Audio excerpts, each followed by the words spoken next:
আমি ভুল করেছি শ্রেয়া, আমি ভুল করেছি, আমি সেটা বুঝতে পেরেছি, আমি সত্যিটা বুঝতে পেরেছি। সত্যি এই ডাক্তার শ্বশুরের রিপোর্টটা সত্যি ছিল না, এটা তো আমি বুঝতে পারিনি। আমার আমার কাছে এটা পুরোটা পিসিমণির চক্রান্ত ছিল, পিসিমণির জন্য হয়েছে। তুমি হাতে রিপোর্টটা পেয়ে বুঝতে পেরেছো একটা চক্রান্ত হচ্ছে, কিন্তু আমি অনেকদিন আগেই বুঝতে পেরেছি যে আমাদের দুজনের বিরুদ্ধে একটা ষড়যন্ত্র চলছে। তোমাকে আমি অনেকবার বোঝানোর চেষ্টা করেছিলাম বুবন, কিন্তু তুমি মানতে চাও। প্রমাণ চাই, তাই না? এই কথার কোনো মূল্য নেই তোমার কাছে, কোনো মূল্য নেই। আমি স্বীকার করছি, আমার আমার সমস্ত ভুল, আমার অন্যায় আমি স্বীকার করছি। আমি বুঝতে পারি না পিসিমণিকে কিন্তু এর যোগ্য শাস্তি, পিসিমণিকে আমি বাড়ি থেকে চলে যেতে পারবো। আসলে আসলে কি জানো তো এরকম, আমি যা শাস্তি পেয়েছি তারপর আর কারোর কোনো শাস্তি আমার কাছে কোনো ম্যাটারই করে না। সুতরাং তুমি কি বুঝতে পারলে না, এই শাস্তি পেলেও এই শাস্তি পেলো না, তাতে আমার কিচ্ছু এসে যায় না। মানে আসলে আমাদের সম্পর্কটা না স্বচ্ছ গাছের মতো, একবার যদি সেটা ভেঙে যায়, হাজার চেষ্টা করলেও সেটাকে জোড়া লাগানো যায় না। চলে যাও রূপম, তুমি চলে যাও এখান থেকে। আমি চলে যেতে আসিনি। না রূপম, চলে তোমাকে যেতে হবে। তুমি এটা ধরে নাও তোমার কাছে নিজের সন্তান এবং স্ত্রী দুজনেই মৃত।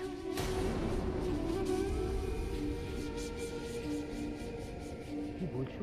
আমার যা বলার বলে দিয়েছি রূপম, আমার কিছু বলার নেই।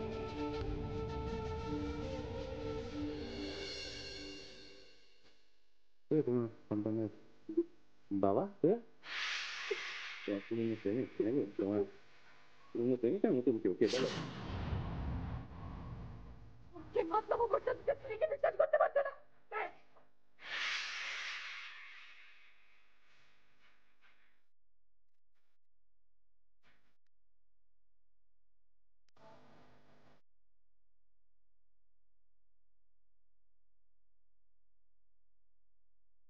বলছি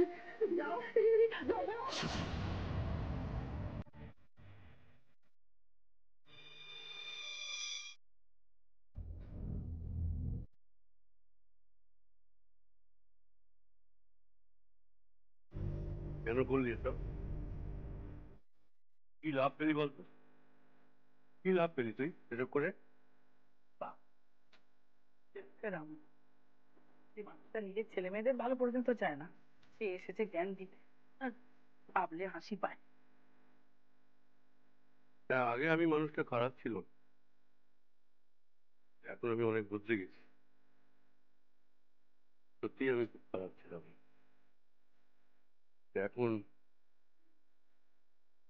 তুইও বদলে যা, সময় থাকতে থাকতে বদলে যা। এরপরে যখন বদলাবার প্রয়োজন মনে করবি তখন দেখবি যে সময়টাই আর নেই। না, আমার বদলানোর কোনো দরকার নেই দাদা। আমি ঠিক যেরকম ছিলাম সেরকমই থাকবো। তুমি যে এত ভালো হওয়ার চেষ্টা করছো না, তুমি কোনোদিনও তোমার পরিবারকে ভালো রাখতে পারবে না, বাঁচতে পারবে না। এটা আমি তোমাকে অভিশাপ দিচ্ছি। আর যে ছেলে মেয়েদের দোহাই দিয়ে তুমি ভালো সাজার ঢং করছো, তারাই তো তোমাকে ছেড়ে চলে যাচ্ছে। সর্বনাশ তো তোমার পিছু নিয়ে নিয়েছে। পূরবী, ভয় দেখিয়ে কাকে চোখ রাঙাচ্ছে তারা? তোমার যদি এমনিতে সর্বনাশ না হয়, তাহলে আমি নিজে তোমার সর্বনাশ করে তবে ছাড়বো। আর সেই সর্বনাশটা দেখার জন্য আমি এখানে আসবো।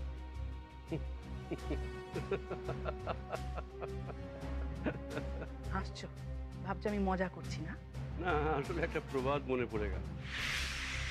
ওই যে বলে না, শকুনের অভিশাপে গরু মরে না। তুই যতই চাস না কেন, তোর ইচ্ছে কোনোদিনই পূরণ হবে না। আমি তো শুনেছি মানুষ মৃত্যুর সময় হরিনাম করে, কিন্তু তুই তো সেসবের ঊর্ধ্বে। দেখ, তুই যদি ক্ষমা চাইতিস তাহলে আমি হয়তো সকলের সঙ্গে বলে ব্যাপারটা ম্যানেজ করতে পারতাম, কিন্তু সেটা তুই করবি না। আর ভবিষ্যতে তোর যদি কোনো সমস্যা হয়, আমি কিন্তু আর কিচ্ছু করতে পারবো না। পুরো আমাকে দয়া দেখাতে হবে না। তুমি নিজের ব্যবস্থাটা নিজেই করে নেবার চেষ্টা করো। কারণ আর কিছুদিন পর থেকে তোমাকেই দয়া ভিক্ষা করতে হবে। আহারে,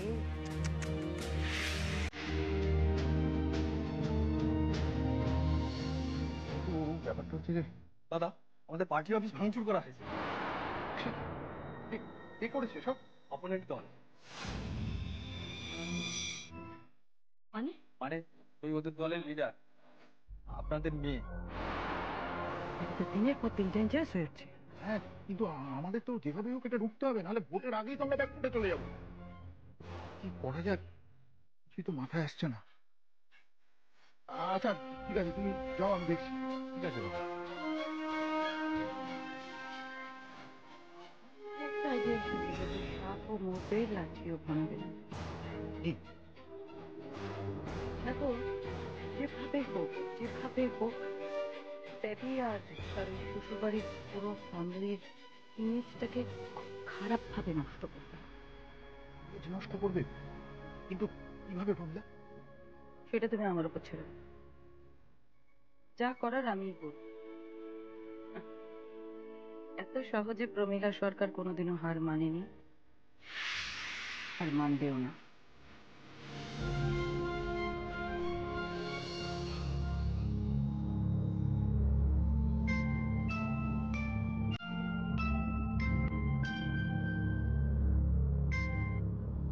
হ্যালো, হ্যালো। ঝিমলি, ঝিমলি, আমি রূপসাদি বলছি। হ্যাঁ বলো। ঝিমলি, আমার একটা কথা শোনো না। আচ্ছা, সায়ন কি বাই এনি চান্স তোমাদের বাড়িতে গেছে? না, কেন? না মানে সায়ন আসলে বাড়ি ছেড়ে চলে গেছে। কি? আমি বোঝাতে পারছি না তোমায়। দেখো, আসলে প্রথম প্রথম তো আমরা কেউই তোমাদের সম্পর্কটা মানছিলাম না, তাই তো? তাই রেগে মেগে সায়ন বাড়ি ছেড়ে চলে গেছে। আমরা কেউই বুঝতে পারছি না সায়ন কোথায় গেছে। আমাদের সবার খুব টেনশন হচ্ছে ঝিমলি। হ্যাঁ, বারবার ওকে ফোন করছি, ও ফোনও ধরছে না। না দেখো, এখন রাগের মাথায় যদি উল্টোপাল্টা কিছু করে ফেলে তাহলে তো আমি ক্ষমা করতে পারবো না নিজেকে কখনো। ঝিমলি, প্লিজ তুমি একটু দেখো না সায়ন কোথায় গেছে। ইস, কি যে করে সায়ন। আচ্ছা, আমি আমি দেখছি কি করা যায়। না, তুমি এত টেনশন করো না। দেখো, সায়ন নিশ্চয়ই আমার সঙ্গে যোগাযোগ করবে। আমি ওকে বলে দেবো তুমি এত টেনশন করছো। ও যেন বাড়ি ফিরে যায়, আমি বলবো। ঠিক আছে, আমি দেখছি হ্যাঁ কি করা যায়। হ্যাঁ ঠিক আছে, আমি রাখছি। হ্যাঁ রাখো।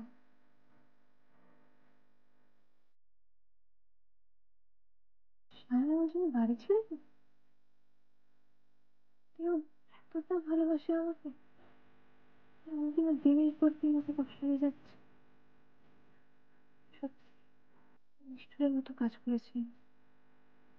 না, ও কোথায় আছে কি করছে আমাকে জানতেই হবে। দেখি, একটা ফোন করে দেখি। আমার ফোন নিশ্চয়ই ধরবে।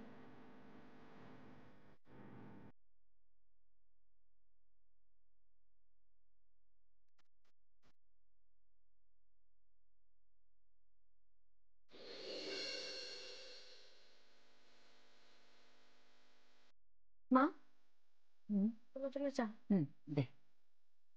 হ্যাঁ রে, রূপম দাদা ফিরেছে? না গো, এখনো ফেরেনি। সে কি রে, এখনো ফেরেনি? কি করে ফিরবে বলো তো? বাইরে যা বৃষ্টি হচ্ছে, আর এই বৃষ্টি মনে হচ্ছে না তো তাড়াতাড়ি ফিরবে। দেখো, থামলে পরে ঠিকই ফিরে আসবে। এই সন্ধ্যা শোন, রূপম এলে একটু আমার সাথে দেখা করতে বলবি তো। কেন গো মা, কিছু কি হয়েছে? না না, কি আবার হবে, আজকে শ্রেয়া ফিরছে না। সত্যি? হ্যাঁ, আশা করি মেয়েটা আজ ফিরবে। বিয়ে থেকে রূপমের মনটা এত খারাপ হয়ে রয়েছে না। নিশ্চয়ই ফিরবে মা। দেখো, বৌদিমণি আজকে ঠিক ফিরবে।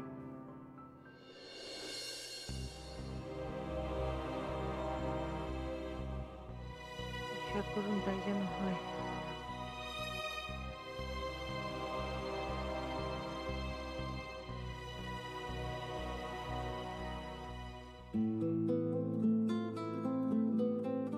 মাই গড, এত তাড়াতাড়ি এত বড় একটা সুযোগ! আমি তো ভাবতেই পারিনি। আমি আমি কি এক্সাইটেড। কিন্তু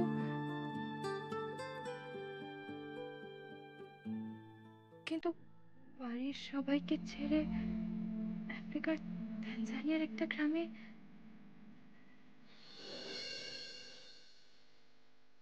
এনজিওর মাধ্যমে ওখানকার হেল্পলেস লোকেদেরকে সাহায্য করা খুব ভালো কাজ, আমার খুব পছন্দের কাজ। কিন্তু না না, আর কোনো কিন্তু না।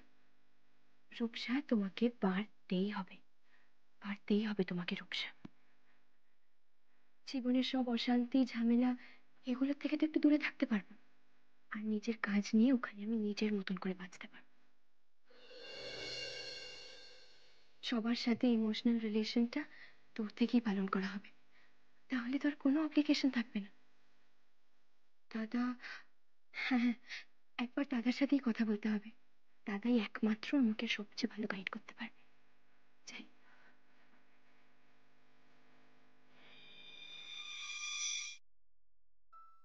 সত্যি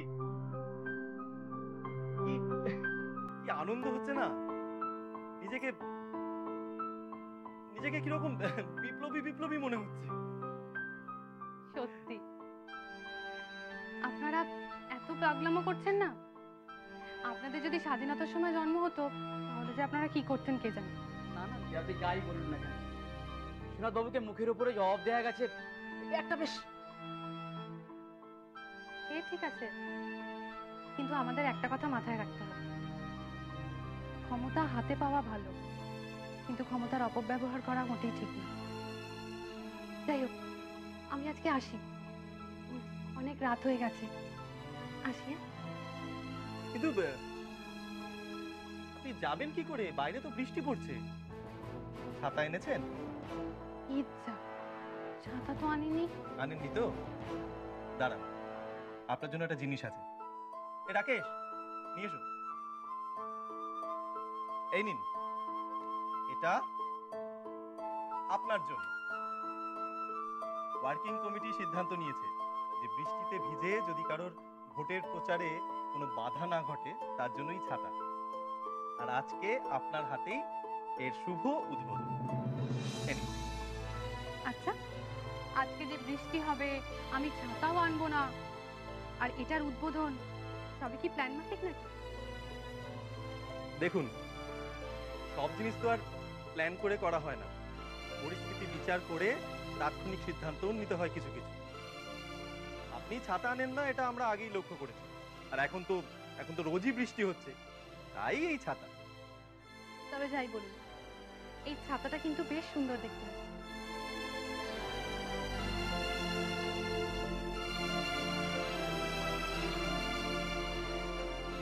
তাহলে আমার নিজস্ব একটা আইডেন্টিটি তৈরি হবে। রূপা নিজে এসেছিল? হ্যাঁ। তুই কি ভেতরে বসতে বললি না? না। কেন বললি? কি লাভ বলো তো বলে? কি লাভ মানে? ছেলেটা নিজে বাড়ি বয়ে এলো, তুই তাকে ভেতরে বসতে বলবি না? বলিনি, তার পেছনে কিছু নির্দিষ্ট কারণ আছে মা। আচ্ছা, তুমি কি করে ভাবতে পারো যে এই সম্পর্কটা আবার আগের মতন স্বাভাবিক হয়ে যাবে? এখন তো নিজের ভুল বুঝতে পেরেছিস। আজও নিজের ভুল বুঝতে পেরেছে। কাল হয়তো কারোর প্রভাবে এসে আবার আমাকে অপমান করবে, তখন আমার আত্মসম্মান বোধ কোথায় যাবে মা? বলতে পারো? ছাড়ো না, ও তো বড় হয়েছে নাকি, ওর ভালো মন্দ নিজেই বুঝতে পারবে। তাছাড়া ওদের মধ্যে যা হয়েছে, ভালো মন্দ মান অভিমান যাই হোক না কেন, সেটা ওরা নিজেরাই মিটিয়ে নিক, সেটাই ভালো হবে। আর তাছাড়া কি? তাছাড়া খুকু তো আমাদের ইচ্ছেতেই বিয়ের পিঁড়িতে বসেছিল, আর তার পরিণতি তো। কুকুর বিয়েটা খারাপ হবে বলে তো আমরা বিয়েটা দিইনি, বিয়েটা ভালোর জন্য দেওয়া হয়েছিল। কারোর যদি কপালে খারাপ থাকে তাহলে খণ্ডা। রুমা, সে যাই হোক, আমি আর কুকু বা ঝিমলি কারোর উপরেই জোর করে কিছু চাপিয়ে দিতে চাই না। আর আমি চাই ছেলেটা বাড়ি বয়ে এসেছিল।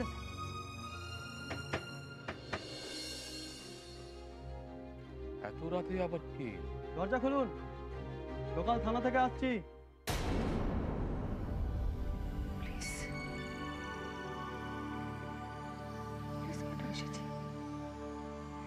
আবার কি হলো? মা, মা, আমি দেখছি।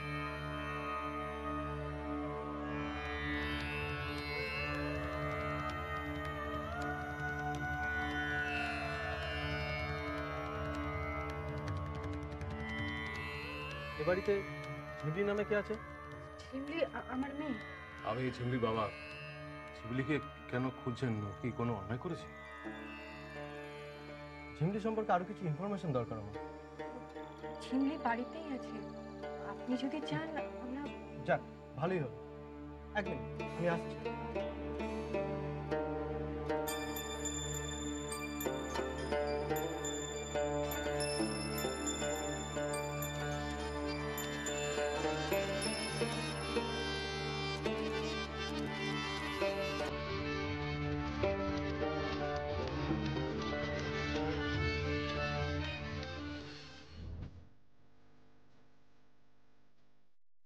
কি রে রূপো, দেখা গেল না? না। ও সে কি বললো? শ্রেয়া না পাথরের মতো হয়েছে, কঠিন। ও আসবে না, চট করে আসবে না। সে কি কথা? তুই ওকে বুঝিয়ে বলতে পারলি না?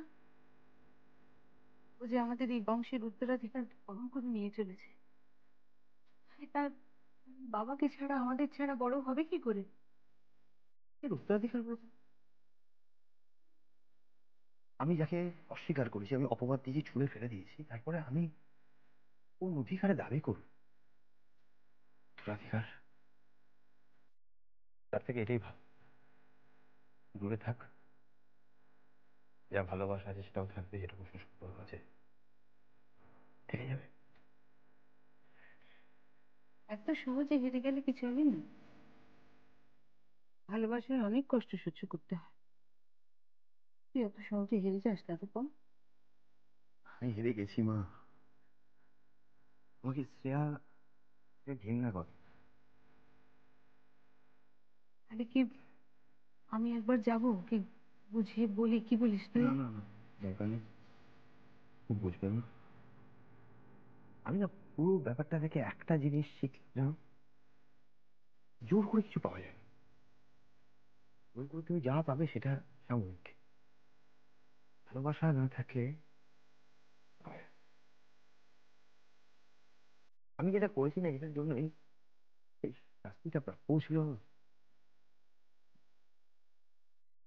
এবং আমি একটু কথা বলি তো, একটুখানি ভালোবাসা, অনেক রাগ, অনেক অভিমান সব একেবারে ধুয়ে মুছে অনেক দূরে ফেলে দিতে পারে। যে মানুষটাকে ভালোবাসিস সেই মানুষটাকে তোকে ঠিক মতো একদম সত্যি করে বোঝাতে হবে যে তুই তাকে ভালোবাসিস, তাহলে সে তোর কাছে না এসে পারবেই না। তাই আমি তোকে বলছি, তুই এরকম মন গুমড়ে গুমড়ে থাকিস না। তুই যা ওর কাছে, ওকে ভালোবেসে কাছে টেনে মাথায় হাত দিয়ে ভালো করে বোঝা, ও ঠিক আসবে তোর কাছে, দেখে নিস।